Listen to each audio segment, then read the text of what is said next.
going back to economics, we have to ask ourselves, what is it that we value? Whatever it is that you value, your time, your energy, and your resources automatically go there.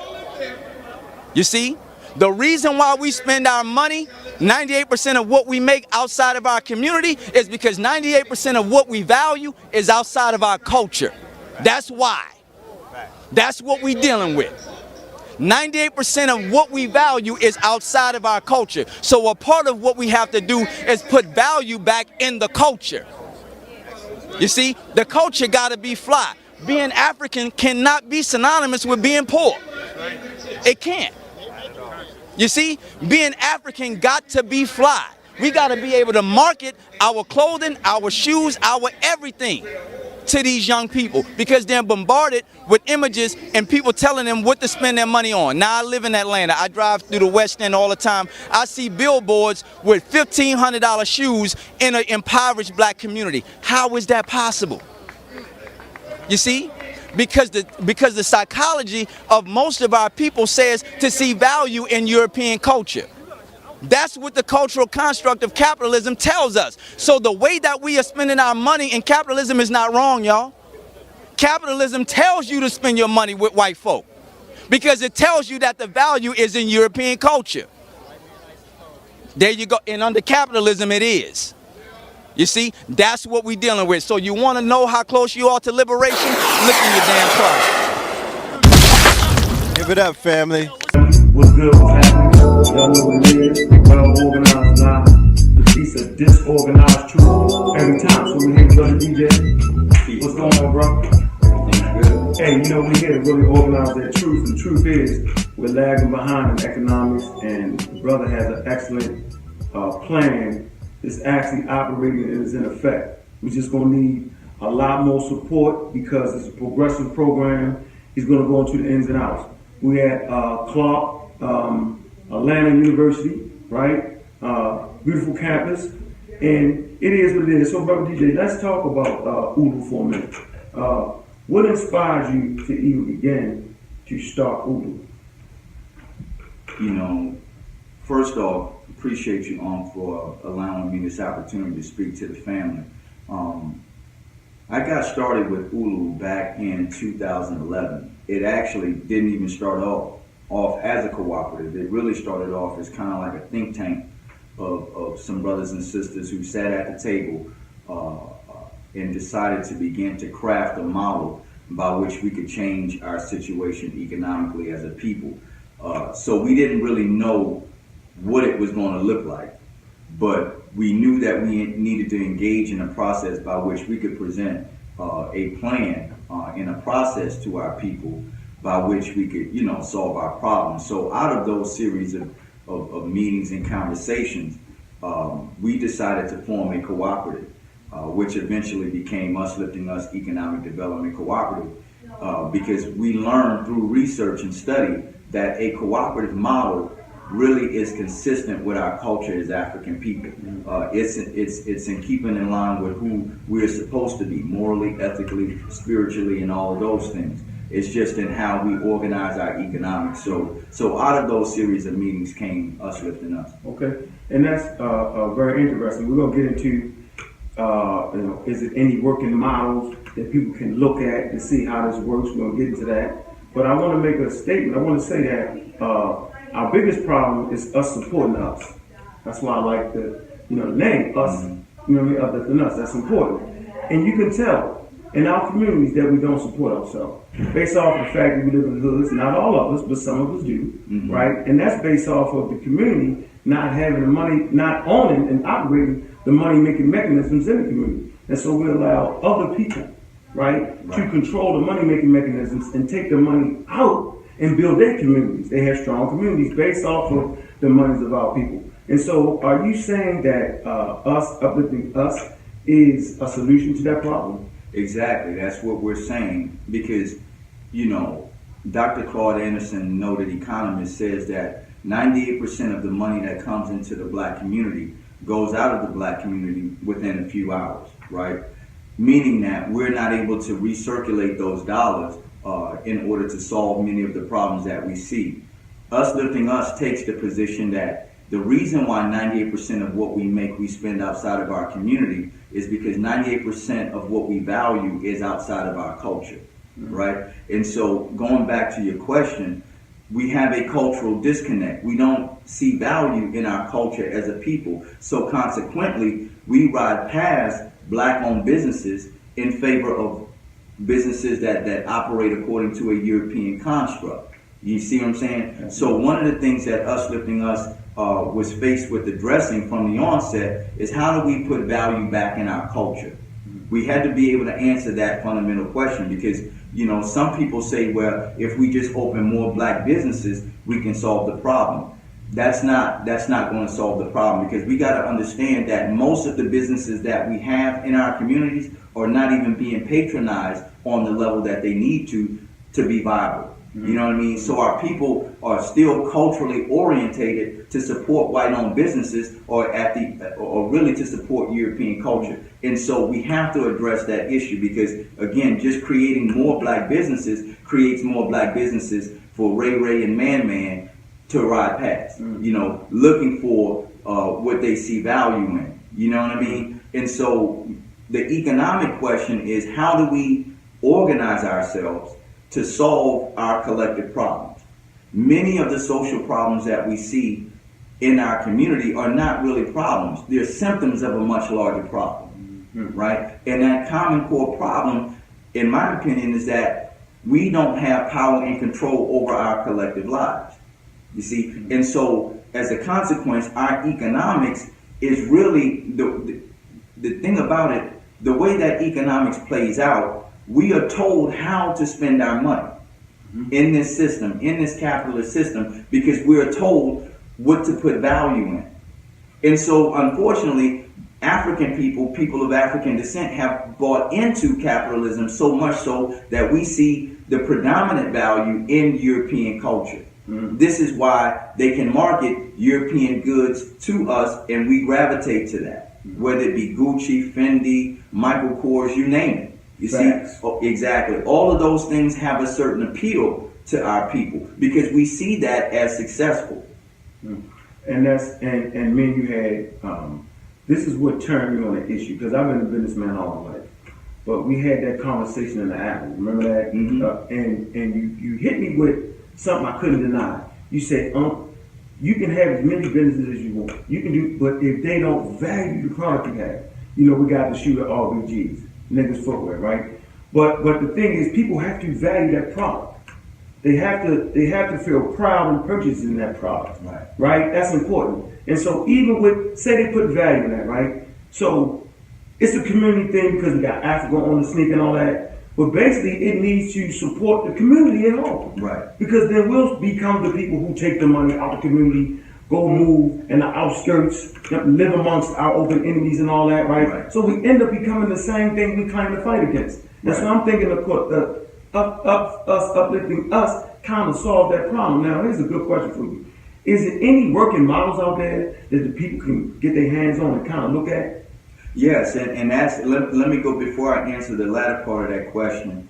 You know, we have to, you know, we've unfortunately produced a generation of people in our age group that talk black but really desire to live white. you know what I mean? And so talking black is popular now. But we still desire all of the vestiges that come with living in a European society. You know what I mean? Because overall, we still see European culture as superior. And that's a subconscious thing. That's a deep-seated issue that we have that we can't deny. And it really doesn't matter how many lectures you've done, how many books you've written, you know what I mean, how many radio interviews you've done, unless you have really taken the time to deconstruct your own psychology and understand that oftentimes your thoughts are not even your thoughts, your values are not even your values. They have been given to you by a dominant or another people. You see, and you're just acting out, you're just playing your assigned role. Then we become those proverbial fence rattlers, saying one thing, but really desiring to live a totally different life. And so I ask the question all the time, are you at the meeting or are you at the lecture because you're too broke to do anything else? You see, if you had $100,000 in your checking account, would you even be here? Right, would you even value this information? Are you here simply because there's really no requirement for you to do anything? And so we have to understand that the conscious community is not like a social hangout. It can't be that. A movement has to move. It has to have energy. It has to go somewhere. You see what I'm saying? So it's not a place where you just come and hang out until you figure out a scheme to get you some money on the backs of black people. You know, there's an African proverb that says, be leery of the person who uses as a ladder other people's backs. And unfortunately, we've created a model in the conscious community for that to take place. Because without even knowing it. Right. Where we engage in the same type of usury under the guise of consciousness or black power that the European culture still projects on us. We're just doing it to our own people. And so, again, going back to the root of cooperatives is togetherness, it's unity, it's love, it's all of those things, not just in word, but in deed. And so for me, as someone who has been, you know, at this table constructing this model, one of the things that Ulu does from the onset, it checks how African you are. It really does that. You see, because it forces you by the very nature of it to give of yourself to the greater good. I agree with you, and we started a shoe company based off that cooperative economics, the give back programs. Programs like affiliate programs, you put it on the banner on your site, and if you produce, you can get money off of it. So anybody can do that. Get a website and do that. We also have the wholesale program. Nike executive, Adidas, Puma, they're not going to come to you and say, we're going to give you these shoes wholesale. Right. And you can make money. They're not going to do that. And so we understand that, right? But we also understand the greater need of coming together with more people. It's just power in that. Right. So let's talk about living examples of this. There is a model in the Basque region of Spain called Mondragon, Mondragon. Anybody could Google it, pull it up in YouTube and read about this cooperative, which is in the Basque region of Spain that employs over 200,000 people and generates $1 billion in annual revenue a year. It is the largest employer of people in that particular part of Spain. And that cooperative has been around over 60 years at this point. You see, and it's a multi-billion-dollar corporation where people have 100% guaranteed employment. So much so, they operate in many different sectors. And if there's one sector of business that slows down, they simply retrain the people to work in a different sector. So they don't have issues of layoffs and people being fired. But the beautiful part about it is that the people that work for the cooperative, they actually own the cooperative themselves. They own the corporation. You see, and there's no other model that creates the win-win like that, like a cooperative. A member-owned, a member-controlled cooperative, where you have the ability to be employed by the cooperative, but you're also an owner as well. You're going to work harder. Exactly. For yourself, like a business owner does. And then I like the part about not being unemployed. Exactly. Okay, that if an industry slows down, say the shoes slow down, then this picks up, right? All you do is retrain and shift over that. And I think that's a very powerful thing. Because right now we like sitting ducks. Right. You get a job, you get picked off. Right. They get rid of you, they bring in new people and train them. That's crazy. Exactly. And so I think that's a strong model. So now what we really want to do is we want the people to get, behind us on this program. We got the House of Consciousness, they're supporting us in this. You know what I'm saying? But the main question from all of us is, when you already have an existing business, right? How does that fit into us uplifting us? Like, we put hard work into what we're doing. Do we just come in and relinquish all control of it? How does that work? If you already have an existing business and you want to join the co-op, I know you can join it singly and have nothing to do with your business in it, but suppose you want to use that power of that. How would that work? That's an excellent question. Let me go back and deal with the first part of your statement, because unless and until we really deconstruct the capitalist economic system, we really won't be able to really fully understand the true value of a cooperative, right? And I shared this on Sinetta TV during the 20th anniversary of the Million Man March. Capitalism as an economic system is based on the cultural construct of Europeans. Okay, it is the way that Europeans have decided they're going to come together to meet each other's needs in business. And so that particular economic system is really born out of a cave-like environment. This is why capitalism as an economic system is so predatory. You see, as a scholar, you know, Sheikh Anta Diop did the two cradle theory, where he showed the difference between European culture and African culture. And if you look at capitalism as an economic model, you see that it is indicative of European culture.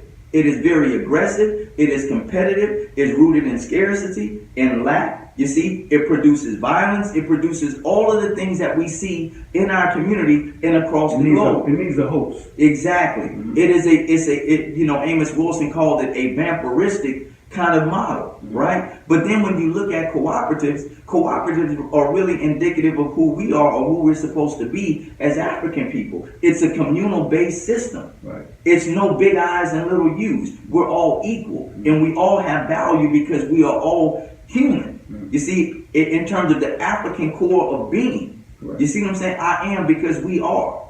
You see what I'm saying? And so it's a much more holistic way of doing business.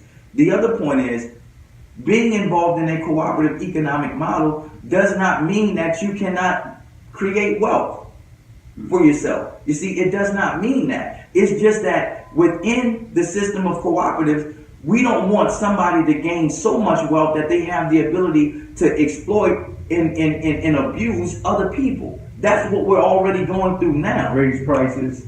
Like Jordan can raise a sneaker to $200-$300, right? And it's cool. Like come on, man. Like people getting their heads shot off of that. Exactly. Like those NBA jackets, those high prices, right? I get that. So you kind of reel people back in and keep them in the reality of what's going on. I get that. Right. Okay? Right. And so now to answer your question, if someone already has an existing business, the cooperative UsLiftingUs also has the ability to form partnerships with our brothers and sisters who are also in business for themselves, because we recognize we have millions of people all over this country who are in business and provide a great service and product to our people, right? So we don't want to lose that. That is important. So we have the ability now to partner with existing businesses to say, hey, the percentage, let's negotiate a percentage. If you need X amount of dollars for your marketing to ramp up your production or what have you, UsLiftingUs may be in a position to help with that. And then based on a percentage negotiated, we turn that percentage of the business into a cooperative for the collective.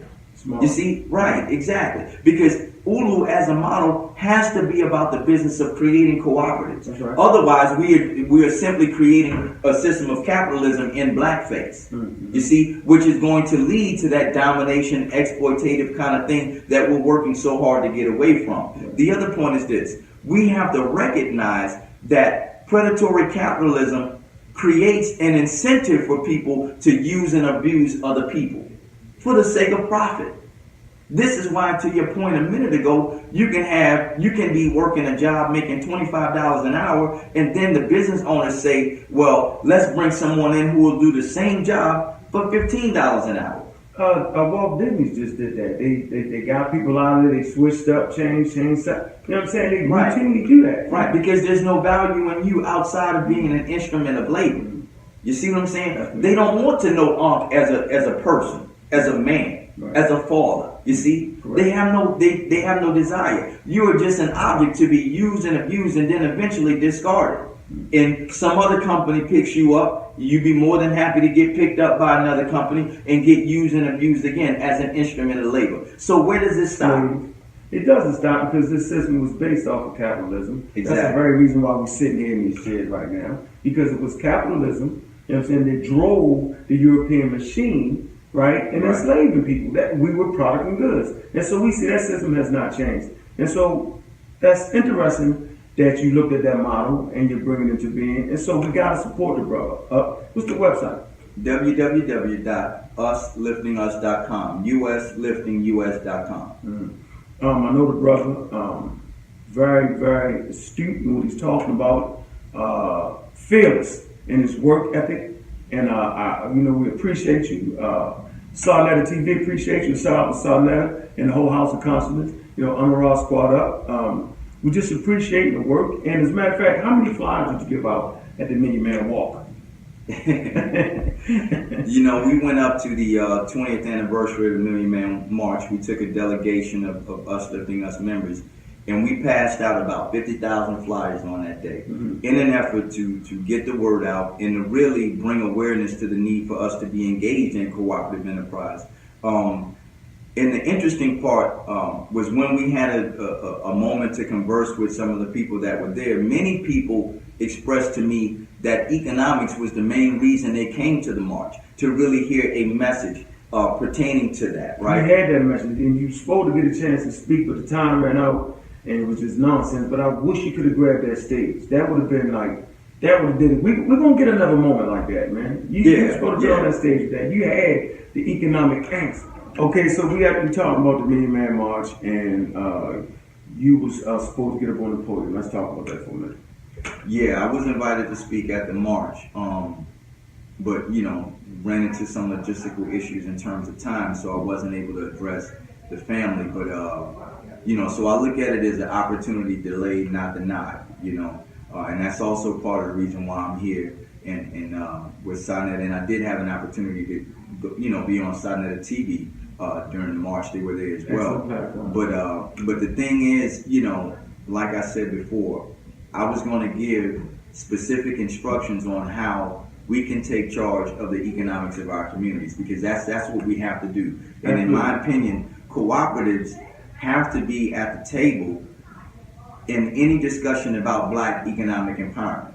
You know what I mean? Because what happens is, if cooperatives are not at the table, then we end up talking Black capitalism by default. You know what I mean? And we got to understand, we are not going to get out of this situation practicing the same economics as our oppressor.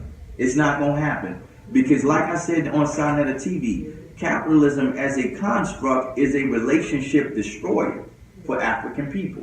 We have to understand that, because it's indicative of the Europeans' need to compete. You see, so much so that it becomes a warlike environment in business. Now, what does it say if we are people already operating under oppression, participating in an economic system that further oppresses us with each other? You see what I'm saying? And we wonder why we end up in these types of situations. So the more cutthroat you are, the more less honest, whatever, all of those things becomes incentive for you to make it in this particular system. You see, so we take the position that real wealth at the end of the day is just a byproduct of healthy relationships between people. Trust. It's an economic cooperative, but we focus very little time on money. We are in a relationship building business, because we feel that once the relationships are established, the wealth is already there. There's a certain amount of wealth that you have, there's a certain amount of wealth that I have. But if we can't agree on anything, if we're constantly fighting, or if DJ has bad character, how are we going to be able to establish trust long enough to build anything? You see? So we have to get to the point of being able to understand how we are being pigeonholed in an economic construct that serves our oppressor and not our own needs. I mean, that's important, man. We're talking about relationships, and like we had business dealings back and forth, and it's never a problem, because we developed a friendship and an understanding. And a lot of times we don't have that. We don't have that trust factor. You know what I'm saying? And I think that's important, and the co-op kind of builds that. Did you want to talk about kind of like the membership? We haven't really talked about that. Definitely. Let's talk about how they can get joined up for this. Definitely. You know, right now there are 3 ways for you to become members. You can join as an individual, as a family, or as a business. Because UsLiftingUs is a for-profit business enterprise.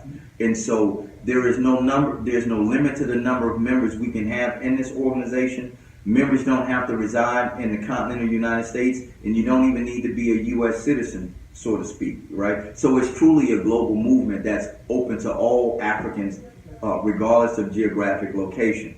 But in addition to that, we ask people to pay an annual membership fee of $50.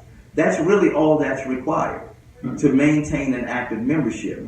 There's just that if you want to take the next step and actually become an investor, that is open as well, but there's no requirement to do so. So I ask the question all the time, is $50 worth you or important enough for you to work to secure the future of your children and your grandchildren? Most people will say yes to that question, right? Mm-hmm. If you put, is $50 small enough, right?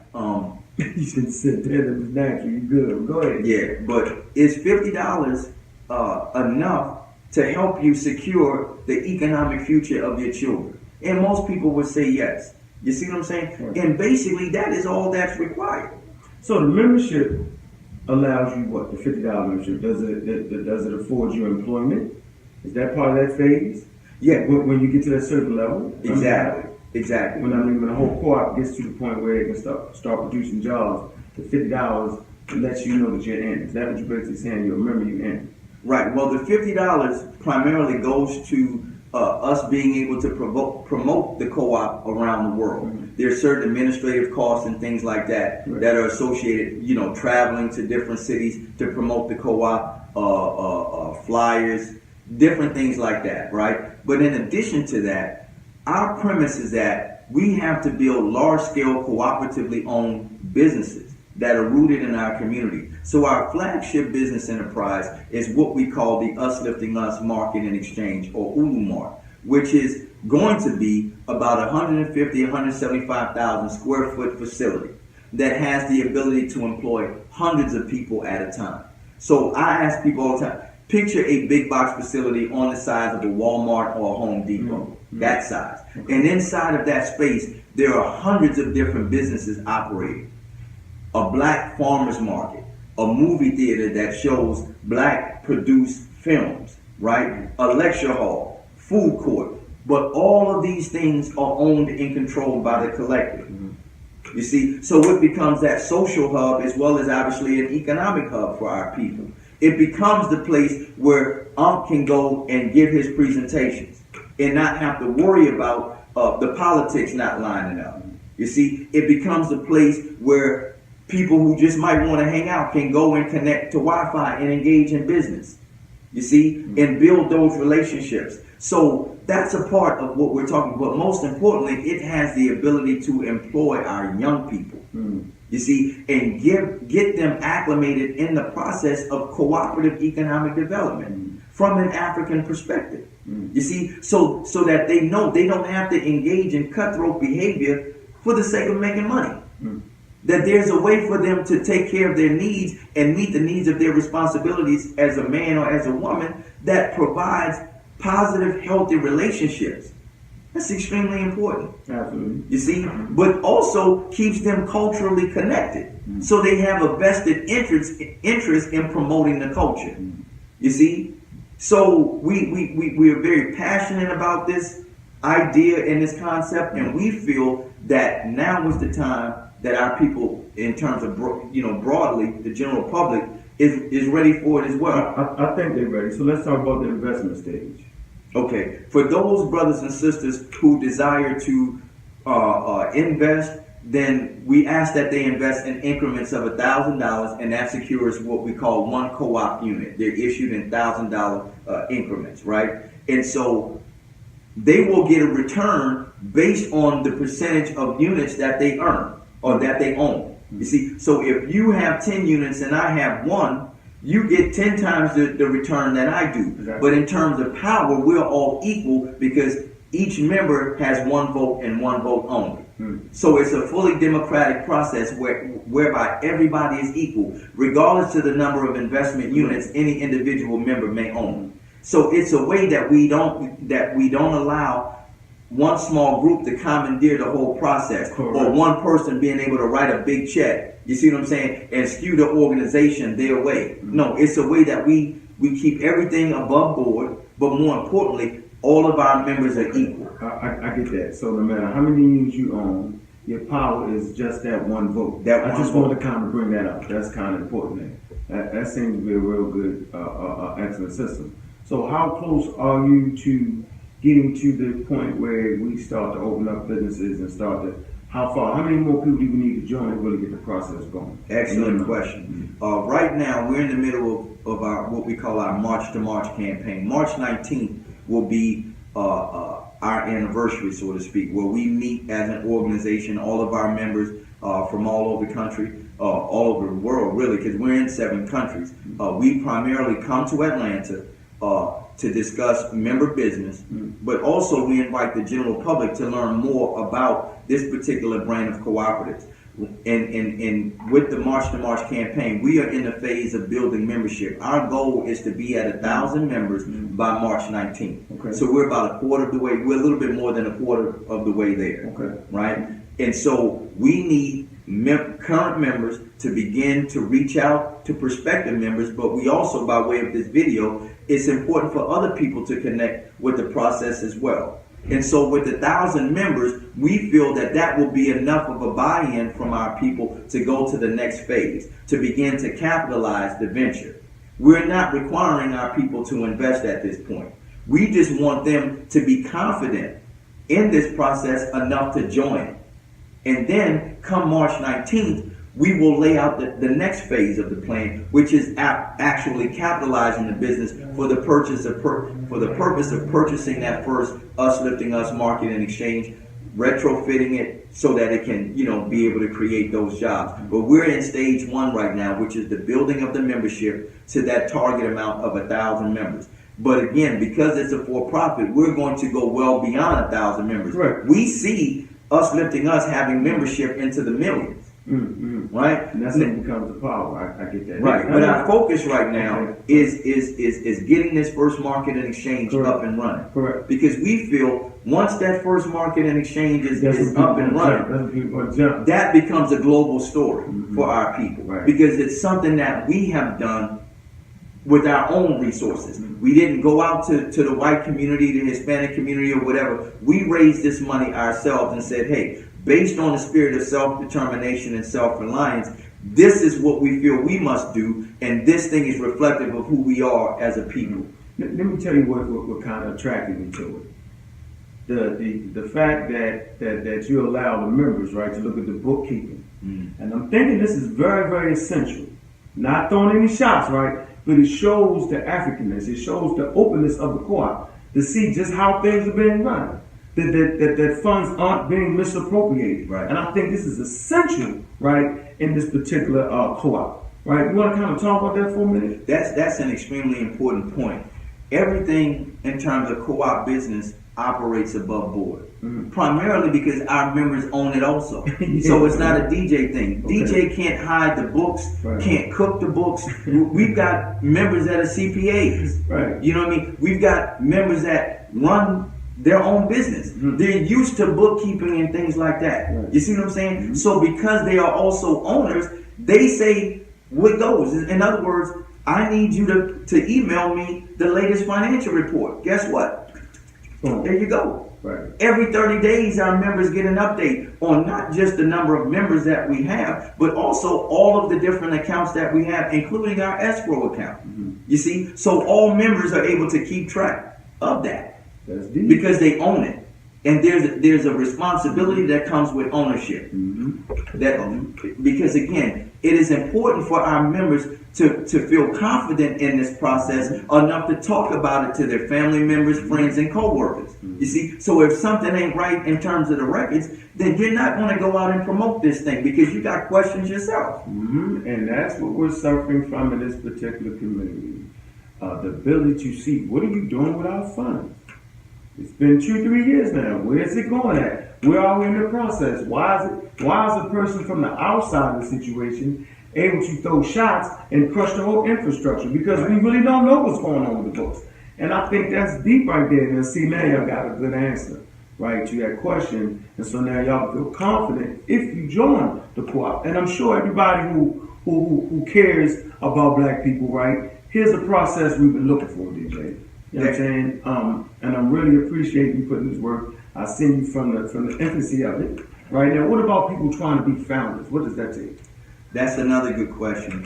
Right now, as we are in this phase of building the membership, for those members who also become investors prior to us reaching our capitalization point, they will be considered founders, right? So once that first Ulu Mart is up and running, they will be honored Names could be in the wall, names on the rafters, but they will be considered founders and will be honored and memorialized, because this is something that we want to be able to show to our children and grandchildren. You see, but the other part about the cooperative units that are really even more important, they have the ability to be passed down to future generations. So when Ankh is issued a unit, Ankh has to name a beneficiary.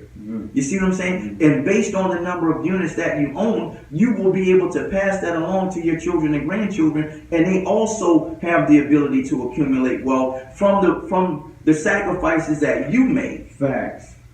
You see? So that's the generational wealth or intergenerational wealth component that's indicative of power as well. So that your children doesn't have to start over from square one. So that your grandchildren can stand on the shoulders of your children, and your children stand on your shoulders. And that's the primary problem, and I'm glad that's an issue in our community. We don't even have insurance when we die.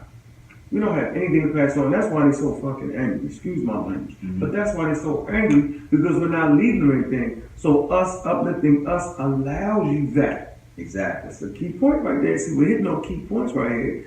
Give you the reasons why you need to deal with that. You want to, in closing, you want to finish it off with something. I think it's been an excellent discourse, and I think people really get a real understanding. I would like to say that we're really surrounded by scholarship, information, to get your minds right. But even I, with the information we present, right, need a program to send people to. Right. We need something to do all the things you just spoke about, because the scholarship is just not going to do it. It is the scholarship that us as scholars present, right, is supposed to be taking you somewhere.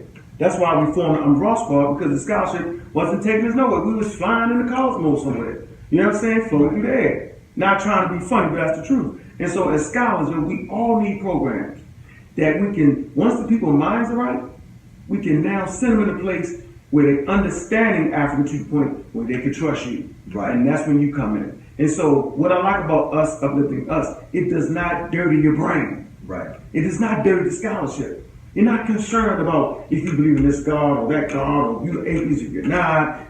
That's not the concern. Right. The concern is to pass on wealth to the next generations in a manner which is efficient for black people. Right. You want to finish that off with that? Yeah, and to really get us in a position of power and control over our lives, so that we don't have to continue to suffer with these types of issues generation after generation after generation. The other point is, I really don't want people to look at UsLifting Us or ULU as just an organization. What it is a system. So ULU is not a school. Right. It's a system that produces schools. You see, any number of schools, because it's based on what we need as members. We produce what we need. Right. You see what I'm saying? But also, the most important aspect of ULU is that it is developing an alternative or a parallel economic system to capitalism that's rooted in our culture. You see? So it's not capitalism, it's anti-capitalism, but it still has the ability to help African people globally meet their needs. It's just not predatory. It's just not based on competition. So we can accomplish a hell of a lot more if we learn to work together, if we learn to cooperate. And UsLifting Us, in my opinion, is the system to help get us there. And I appreciate you, DJ, in creating that system right there, man. And I'm sure everybody out there will support. Give us that, how they can contact you.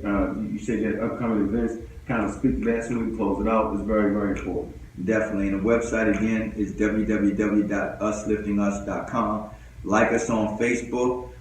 If you have any additional questions, you can email us at info@usliftingus.com. We're all over the country. If you would like us to come out and speak to your group, organization, or business, we'd be more than happy to come and talk about the spirit of cooperative enterprise and what positive impact it can have on our people. And I just thank you for listening. Oh yeah, absolutely, man. We're going to keep doing this. We're going to push this. We want to pass something on to our babies. It's essential. The women and children are tired of hearing about how great our history is. And I'm thinking this is a showcase to prove to them how great our history is. I appreciate you. I appreciate the organization. I appreciate the people that support me. I'm a Raw Squad Up, man, and y'all know what it is. Black power. Black power.